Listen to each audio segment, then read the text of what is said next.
तुम्हाला खूप त्रास होतोय आता. तुम्हाला निर्दोष सिद्ध करून परत याच घरी यायचंय ना आपल्याला. फक्त तोपर्यंत जरा स्ट्रॉंग राहायचं एवढंच. चला लेट्स गो.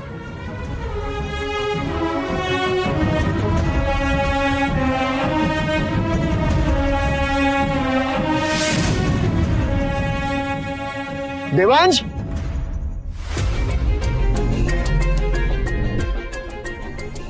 देवांश, सई, देवांश. काही नाही, थांबा प्लीज. आता आपण जर वळलो ना तर मग आपण खचून जाऊ. आणि बाबा आपल्याला घरी चढण्यासाठी कन्व्हिन्स करूनच राहतील मला माहिती आहे, पण मला त्यांना तो चान्सच द्यायचा नाहीये. आपण जे चॅलेंज देऊन आलोय ना ते कम्प्लीट केल्याशिवाय आपल्याला या घरी यायचं नाहीये परत. प्लीज प्लीज चला चला.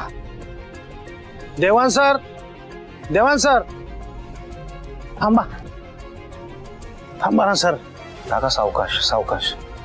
तुम्ही ऐकेच ना, मोठे साहेब आवाज देत होते ना, म्हणून धापा टाकत पळत आलो. देवांश. बाबा, बाबा, तुम्ही ठीक आहात ना? सॉरी, आम्ही थांबलो नाही तर मला असं वाटलं तुम्ही परत निघून जा. एवढा रागवलास की वडिलांनी हाक मारली तर साधं मागे वळून देखील पाहायचं नाही. नाही बाबा, सॉरी, खरंच सॉरी. हे असे तडकाफडके जाऊ नका रे. हा, चला घरी चला ना, आपण शांतपणे बसून बोलूया. असं रागावून जाणं बरं नाही बाबा. रागवलो नाहीये मी, आणि तुमच्यावर तर अजिबात नाही. हा, या सिच्युएशन वर हो.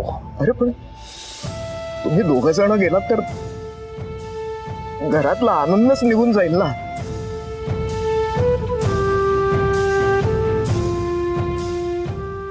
चला बाबा, बाबा आय प्रॉमिस मी परत येईन.